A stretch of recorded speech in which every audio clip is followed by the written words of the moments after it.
जय हिंद दोस्तों, स्वागत है आप सभी का आपके अपने YouTube चैनल जैकपुर पे। तो आज का ये वीडियो काफ़ी इंपॉर्टेंट होगा क्लास 9 के सोशल साइंस के लिए, जो कि आप लोगों का एग्जाम 12 तारीख को होने जा रहा है। तो वीडियो काफ़ी इंपॉर्टेंट है, अभी से लाइक कर दो। चैनल पे पहली बार आए तो सब्सक्राइब कर लो, क्योंकि आप लोगों का जैसे ही एग्जाम खत्म होगा तो आप लोगों के मैट्रिक का यानी कि बोर्ड परीक्षा की तैयारी शुरू कर दिया जाएगा आपके अपने इस चैनल पर। तो चलिए शुरू करते हैं। हम देखते हैं क्या है आज का इंपॉर्टेंट सवाल जो कि आपके एग्जाम में पूछे जाएंगे।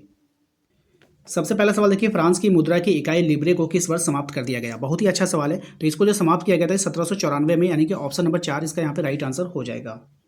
दूसरा सवाल है हमारा, फ्रांसीसी सरकार करों में वृद्धि के लिए बाध्य क्यों हो गई थी। तो फ्रांसीसी सरकार करों में वृद्धि के लिए बाध्य होगी बढ़ती जा रही कर्ज को चुकाने के लिए, सेना के रखरखाव के लिए, राज दरबार तथा सरकारी कार्यालयों को चलाने के लिए। तो इनमें से सभी इसका राइट आंसर हो जाएगा, ऑप्शन नंबर 4 हो जाएगा। ठीक है। नेक्स्ट सवाल है आपका कि फ्रांस की पूरी आबादी लगभग 90% कौन से लोग थे। तो फ्रांस की पूरी आबादी में लगभग 90% लोग जो थे वो किसान थे। कौन थे? किसान लोग ही थे। ठीक है। अगले सवाल पे आते हैं कि 1748 में the spirit of the laws की रचना किसने किया था। तो इसकी जो रचना किया था वो किया था मॉन्टेस्क्यू ने किया था। ऑप्शन नंबर 3 इसका यहाँ पे सही जवाब हो जाएगा। अगले सवाल पे आते हैं। अगला सवाल देखिए क्या है हमारा, कह रहा है कि जब 1791 में फ्रांस की नेशनल असेंबली ने संविधान का प्रारूप पूरा कर लिया तो इसका मुख्य उद्देश्य क्या था। अब उस समय जो इसका मुख्य उद्देश्य था सम्राट की शक्तियों को सीमित करना। ठीक है। ऑप्शन नंबर 1 इसका यहाँ पे राइट आंसर हो जाएगा। क्वेश्चन नंबर आते हैं 6 में, कह रहा है कि फ्रांसीसी उपनिवेशों में कौन सी प्रथा का उन्मूलन जैकोबिन शासन के क्रांतिकारी सामाजिक सुधारों में से एक था। सही जवाब हो जाएगा इसका दास प्रथा। ऑप्शन नंबर 2 इसका राइट आंसर होगा। अगले सवाल पे आते हैं। अगला सवाल देखिए क्या हमारा, कह रहा है कि निम्न में से कौन यूरोप का ऐसा राष्ट्र चाहते थे जिसमें सभी धर्मों को बराबर का सम्मान और जगह मिले। राइट आंसर हो जाएगा आपका उदारवादी। ऑप्शन नंबर 1 इसका राइट आंसर होगा। क्वेश्चन नंबर आते हैं 8 पे, कह रहा है निम्न में से किसका विश्वास था कि खुद को पूंजीवादी शोषण से मुक्त कराने के लिए मजदूरों को एक अत्यंत भिन्न किस्म का समाज बनाना होगा। राइट आंसर हो जाएगा आपका कार्ल मार्क्स। ऑप्शन नंबर 3 इसका यहाँ पे राइट आंसर हो जाएगा। अगले सवाल पे आते हैं कि फिनलैंड, लातविया, लिथुआनिया, एस्टोनिया तथा पोलैंड के कुछ हिस्से किस साम्राज्य के अंग थे। तो ये जो था आपका रूसी साम्राज्य का अंग था। सही जवाब है। क्वेश्चन नंबर आते हैं 10 पे, कह रहा है कि मार्क्स के विचारों को मानने वाले समाजवादियों ने 1858 में किस पार्टी का गठन किया था। तो इन्होंने जो पार्टी का गठन किया था Russian social democratic workers party. Option number 2 इसका राइट आंसर हो जाएगा। अगले सवाल पे आते हैं। अगला सवाल है आपका कि 1914 में दो यूरोपीय गठबंधनों के बीच युद्ध छिड़ गया। एक खेमे में जर्मनी, ऑस्ट्रिया और तुर्की थे, तो दूसरे खेमे में कौन से देश थे। तो यहाँ पर जो दूसरे खेमे में दोस्त है फ्रांस, ब्रिटेन और रूस था। ऑप्शन नंबर 1 इसका राइट आंसर हो जाएगा। अगला सवाल है आपका कि पूर्वी देशांतर रेखा जो भारत की मानक यामोत्तर रेखा मानी जाती है, वह भारत के किस राज्य से शहर से होकर गुजरती है। तो ये जो गुजरेगी ये आपका उत्तर प्रदेश के मिर्जापुर से होकर गुजरेगी। ऑप्शन नंबर 1 इसका यहाँ पे राइट आंसर होने वाला है।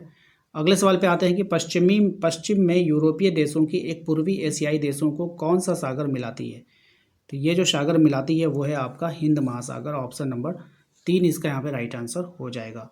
अगले सवाल पे आते हैं। अगला सवाल देखिए क्या है हमारा, कह रहा है कि भारत की भूमि की सीमाएं उत्तर पश्चिम में किस देश के साथ जुड़ी हुई है। तो ये जो जुड़ी हुई है पाकिस्तान और अफगानिस्तान के साथ जुड़ी हुई है। ऑप्शन नंबर 1 इसका राइट आंसर होगा। अगले सवाल पे आते हैं। क्वेश्चन नंबर 15 में कह रहा है कि सतलुज एवं सिंधु के बीच स्थित हिमालय के एक भाग को किस नाम से जाना जाता है। तो हिमालय के जो भाग को जाना जाता है वो हिमाचल हिमालय के नाम से जाना जाता है। ऑप्शन नंबर 1 इसका यहाँ पे राइट आंसर हो जाएगा।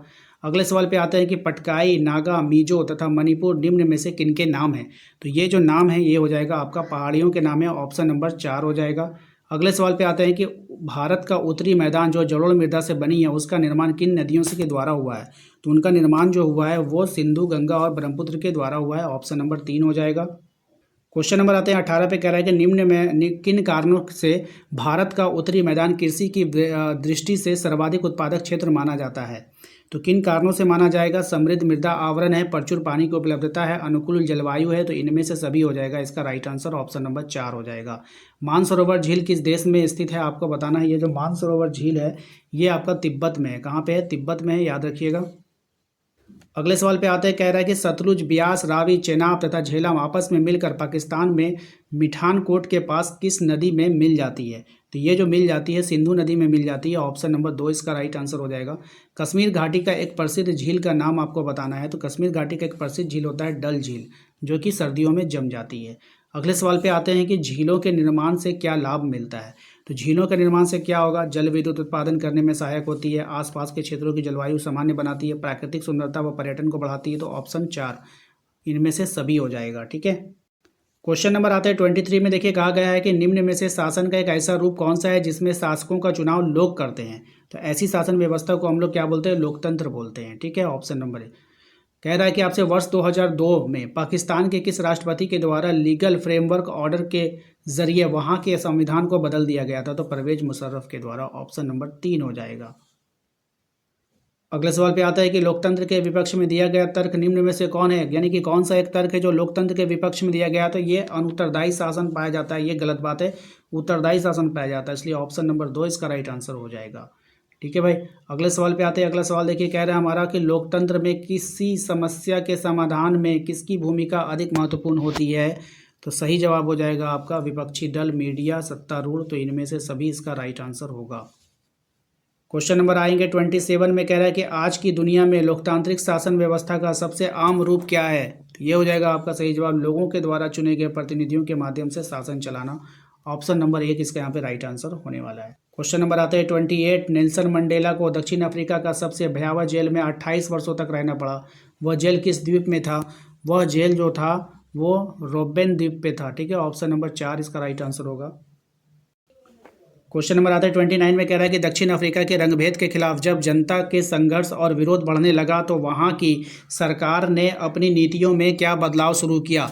तो वहाँ की सरकार ने जो नीतियों में बदलाव किया, भेदभाव वाले कानून को वापस ले लिया गया, राजनीतिक दलों पर लगा प्रतिबंध उठा लिया गया, नेल्सन मंडेला को आज़ाद किया गया। तो इनमें से सभी हो जाएगा। ऑप्शन नंबर 4 इसका राइट आंसर हो जाएगा। अगला सवाल देखिए क्या है हमारा। अगले सवाल में बोला गया है कि लोकतांत्रिक शासन वाले देशों में किसका होना जरूरी माना जाता है?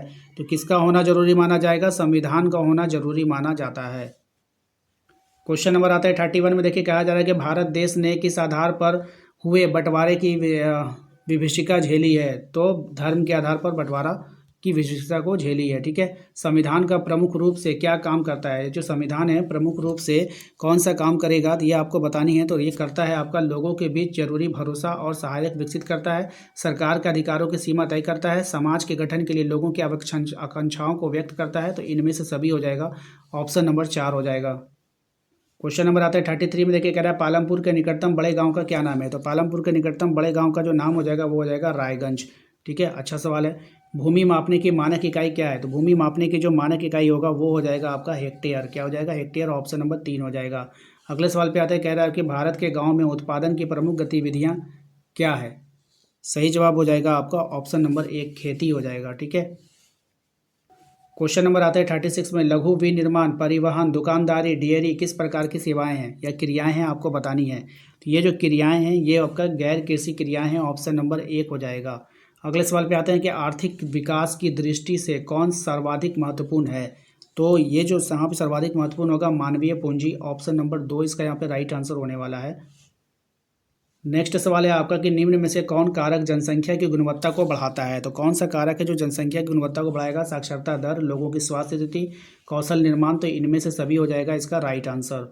अगले सवाल पे आते हैं क्वेश्चन नंबर 39 पे। देखिए कह रहा है ऐतिहासिक और सांस्कृतिक कारणों से परिवार में महिलाओं और पुरुषों के बीच किसका विभाजन हुआ रहता है? राइट आंसर हो जाएगा श्रम का विभाजन हुआ रहेगा। नेक्स्ट सवाल है आपका कि किस प्रकार की जनसंख्या अर्थव्यवस्था पर बोझ होती है? बहुत ही अच्छा सवाल है।